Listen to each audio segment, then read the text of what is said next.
So good afternoon, everybody. We are 19 Souls on board, and welcome to our second June update. Quick thing before we get started. We have a logo for the game now. All right, so on to the update. We have had quite a few play tests over the last month since the last update. We've had 5 of them. We've had 2 with 6th and 7th grade students over at the Academic Center for Excellence. And we've had 3 with the 9th through the 12th grade through a couple of UCF community programs. We do have 2 more scheduled for July that we're going to focus on QA for future data. Among the data that we've had, as we promised, we're not going to be moving into the DITs so much as we want direct feedback from the students on how they felt about the program. So it was a Q&A, slight interview period, and this is some of the feedback that we've received from them. There was some really good feedback, which helps us feel like we're on track to where we need, but there's a little bit of critical stuff in here too. Really happy to see that everybody loves Ambrose as always. He's, sick design, cool design, and he's a real Chad. I don't know what that means, but I think that's an SNL thing. But Nimue, she's cute and tiny, so pay attention to the tiny Q there for a minute. But she didn't do too much. So we're still trying to press a little bit into that to get a little bit more activity out of Nimue. One of the other things that we were looking at as well is that the levels and the lighting, it's beautifully set dressed, they believe. However, there's a lot of colors that are kind of fusing together because of the post-processing that we had in the game. So using that information, and over the last 1.5 weeks, or one more time, 1.5 sprints, we've made some changes to the puzzles that we have. Part of that is due to the post-processing volume that we're using in the environment. You'll recognize that this is what we showed last month. Briefly, I'd like to recap what you're seeing here. I'm going to talk over this clip. I won't over the next one. So you'll see that we have this dark coloration in the area. You'll see that we're going to have dark coloration that hits Ambrose and Nimue a little bit, and she'll get especially lost because she's tiny on the screen. We have these obvious markers here for where we're placing platforms and where our snap points are, and you'll see the last iteration of the gears that we have that are coming down for the platforms. We weren't sad about those, but we hope you like the changes that we had for those in the future. Coming into this next area, one of the things that we had in here was, it was an on-again, off-again thing where we were requiring that you drop a cyborg into a pit in order to be able to unlock the door. For a while there, it was out of the scene. We kind of realized, and we'll point this out again later on, that this was necessary in order to inform the player what they needed to do in the future scene. So you'll see the size of this pit right now is not necessarily big. It's kind of small, and you can avoid it. And we don't have a huge threat going on with this cyborg right now. On to the actual scene as we see it today.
Okay, so a couple of differences that you'll have noticed here is that one, we have an added animation on the cyborg. So the cyborg has a kind of a Frankenstein feel to him as he comes after Nimue.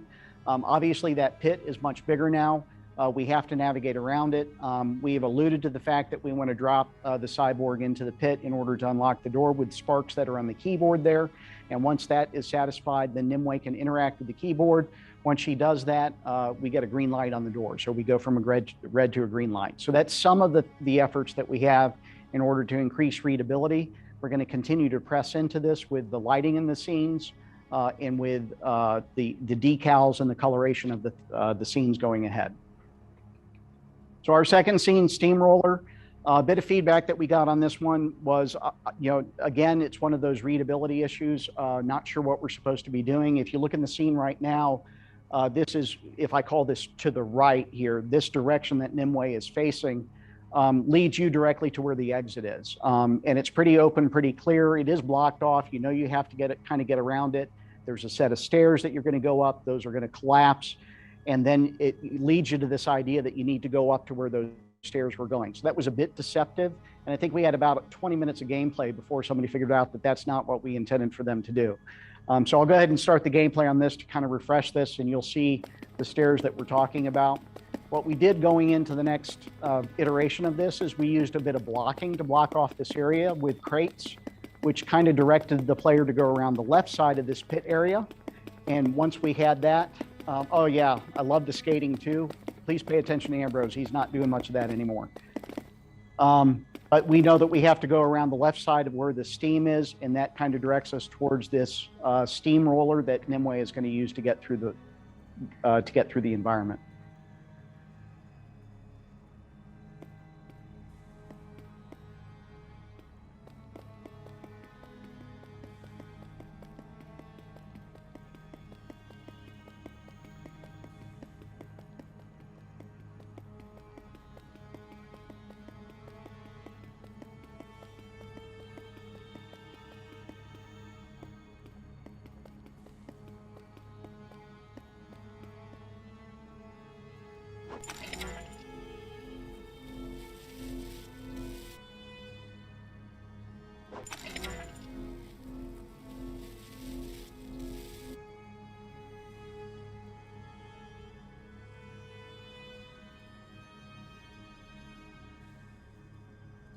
Monster. Kill the lights. Kill the lights.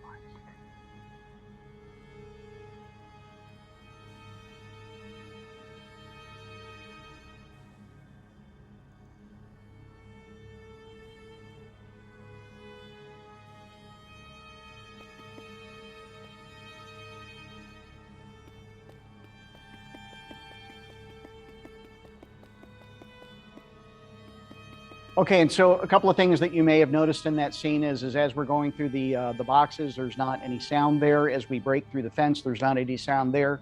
And we have a stealth mode going on with Ambrose right now. So we are addressing the sound issues, but what's more is we're leaning into these scenes to make sure that we're adding layers of sound. We have identified sound that we wanted, and we'll talk a little bit more about that later, but we have also realized that we have not asked for enough sound. Going into this next scene, the gear escalator, I'll let this play out real quick just to give you a brief understanding of the zone, and then I'll go into the new update on that.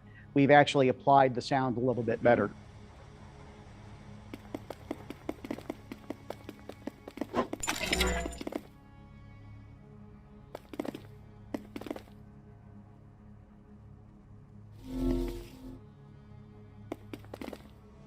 Okay, so we do like that effect there, but that splits up the players effectively. Nimue doesn't need to continue on with Ambrose through the scene. So when we adjusted this scene in the new environment, we're going to keep the two characters together. Again, we've applied this new post-processing, so the scene is a little bit brighter, and the characters are significantly brighter than they used to be as well.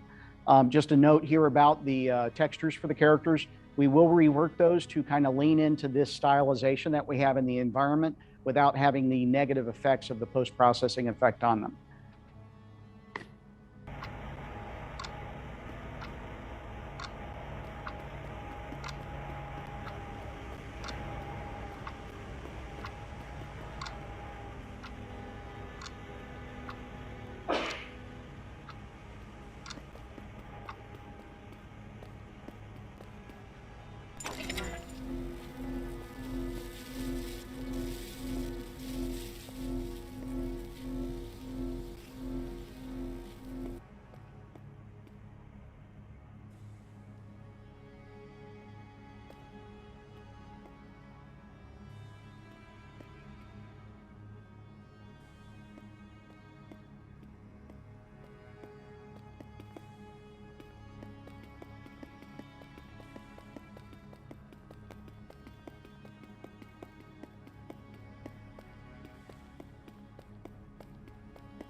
So a quick note there, that console was intentionally placed in an area that only Nimue can get to, and requiring her essential use on solving the puzzle as well to be able to get through the door. On heavy gears, again, this is another environment that is relatively dark. Nimue gets washed out, and to be fair, there's a couple of spots in here where there's a certain creep factor that kind of comes up on Ambrose. He looks a little undead, and I swear to you, sometimes she looks like Annabelle Lee. So again, we're kind of happy with the effect that we're moving ahead on this. But briefly, this is to give you that idea where we're coming from.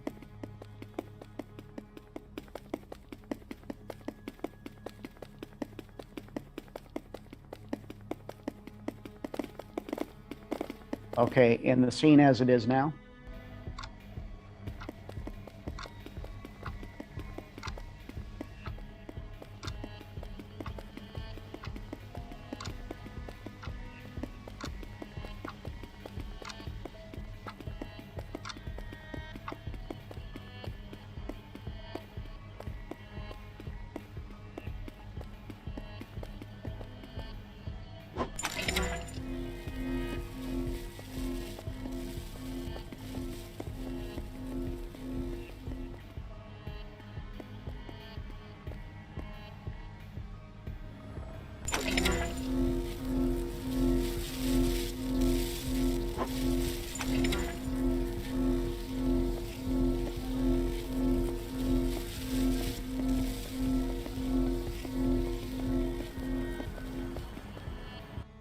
So in these scenes, if you haven't picked up on it already, these borders are actually part of the UI for the game. These are not what you see in the rest of the PowerPoint brief.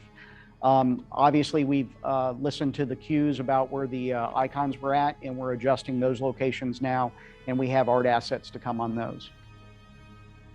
So on platform lever, this is one of the two most difficult readability puzzles that we had. I don't know if you recall from the last update, but it was also very difficult to place the artifact in the world. I'll remind you that at least 4, 5, I don't know, maybe 10 times we tried to place this thing.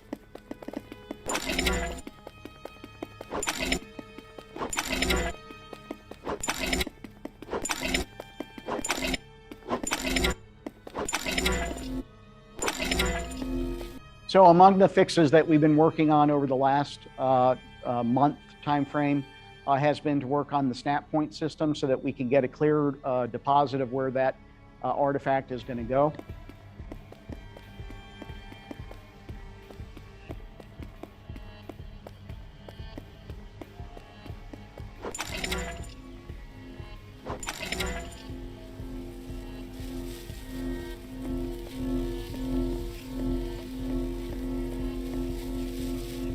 Not that there were too many takes on that, but first time's the charm if that works. Again, the consistent theme in each of these zones is that Nimue interacts with the console in order to unlock the door before they can go through it.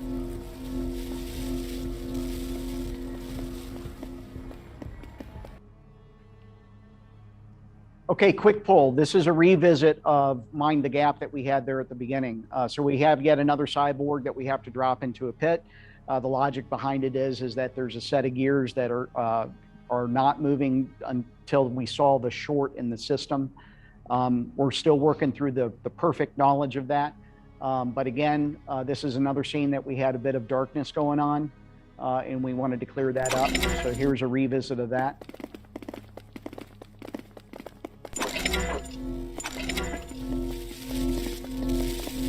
You can see both the characters get clearly lost in here.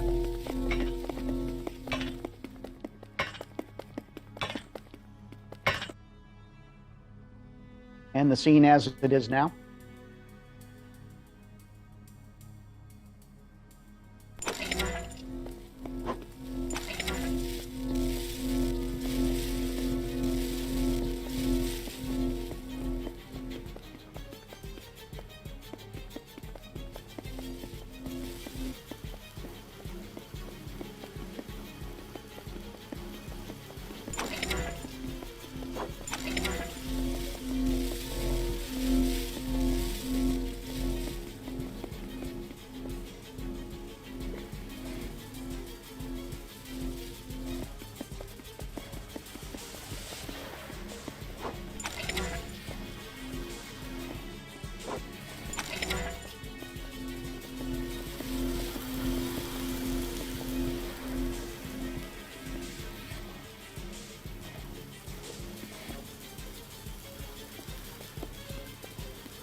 So of course, by the time Ambrose gets across this path, Nimwe's already unlocked the door because the cyborg's in that pit.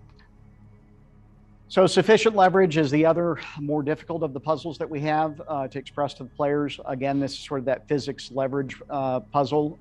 This is another scene that we have kind of that dark lighting on. Just a quick brief look at the dark side.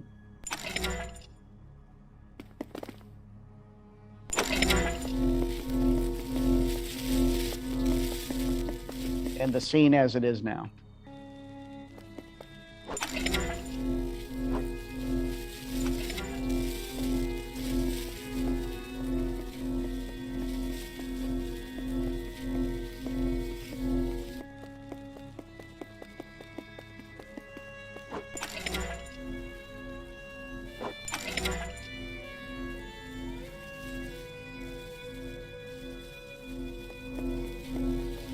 So if it wasn't clear, what happened there was when Ambrose laid down the platform, Nimue was able to change that to that physics platform, which allows it to interact with the environment. The piston pushed out on it, the column acted like a fulcrum, and then it knocked the box out of the way. So most of what you've seen that we've made changes as far as the characters go, those were in the puzzles that you just saw. Additionally, Ambrose has some animations in there to include the delivery and the recatch of the artifact into the world. So that was captured there as well. Just a couple of footnotes to add here. Nimue has an animation where she'll interact with the remote that changes the platform. That asset is in the game, but I'll tell you, I've seen it in her hands and it looks like she's drinking out of a whiskey flask. So we're just showing you the animation right now. We'll fix the positioning of that item here in the future. So that's the right hand moving up as she goes to change the nature of the platform. Next thing that we did, and this was a huge quality of life issue for the players, and they've of course let us know. As you see, Ambrose really kind of takes up the whole screen in this position here. But this is the aiming system that we have. So now when we go to aim this artifact into the world, Ambrose goes into a first-person point of view, allowing the player to better target where they want to put the artifact.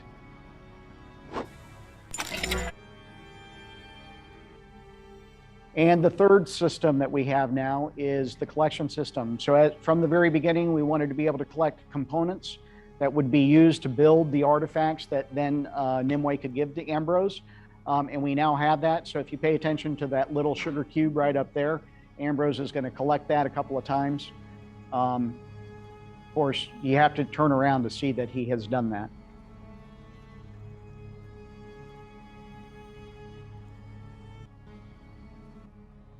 Okay, and a last piece here, and I'll click on that in a second. A last piece here, very happy to see this finally come into play right now. This is another quality of life issue. We wanted to have the smart split screen, so we have a couple of clips here that show this in action.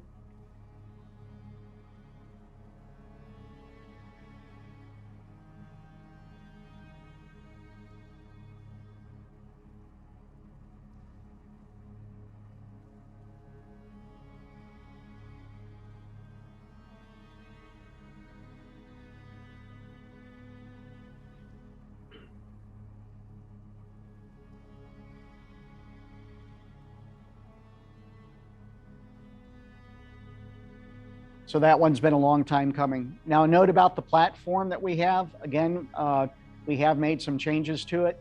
We're kind of excited about this new ethereal look about it. We wanted to get away from the obviousness of the gears in the sense that, well, gee, it's a hard gear. It should equip something, should move something. We wanted to give it the aesthetic and not give it a reality type position. We are going to continue to work on the sizing of the gears themselves. So we want to make sure that they're small enough that they can populate the surface area of the walkable platform and still give it that cool ethereal look to it. Another effect that we're working on right now is to have it change its color in the way that the current geometry changes color when the platform changes.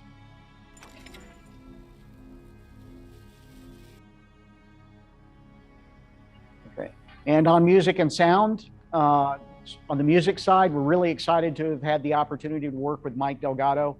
He's really come through with us. We've actually had full delivery of over 40 minutes worth of music, far more than we're ever going to use for the game.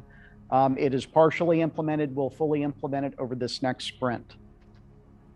As far as sound goes, we talked about it a little bit earlier. We do have complete delivery of everything that we asked for. However, we realized that we should have asked for more. So we do continue to look. We have 14 additional assets that we're going to be looking to implement, and we'll do that post haste in the next sprint. Now, as far as the data goes, our bug burn down report doesn't look too bad. It might look a little too good to be true. We discovered a little problem. It might not be unique to our team, I think. But we basically had people identifying and killing bugs before we could even get them in the report. So this is as accurate the data as we could have. And what I can say for sure is that as of today, I've been informed we have 0 Class A bugs. So we had this beautifully painful bug that caused you to bounce into space if you bounced on the platform or hit the platform wrong when it entered into the world. But that bug is now gone due to a lot of love and energy. So this is the breakdown in terms of which class bugs that we have currently.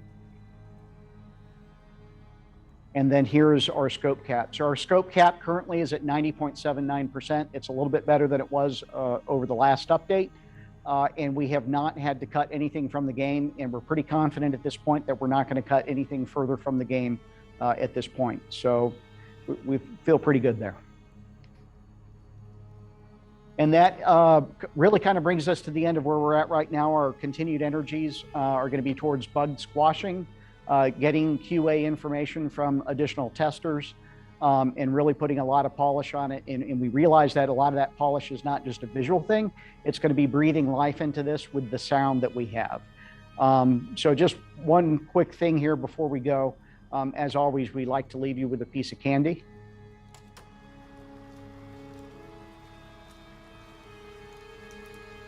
How dare you? Ungrateful, horrid, wretch. You are no daughter of mine. Humans are so fragile. You absolute oaf, no smarter than lemmings.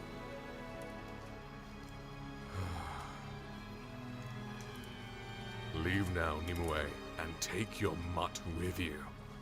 I will not be as merciful if you bother my experiments again. Nimue! You are not prepared!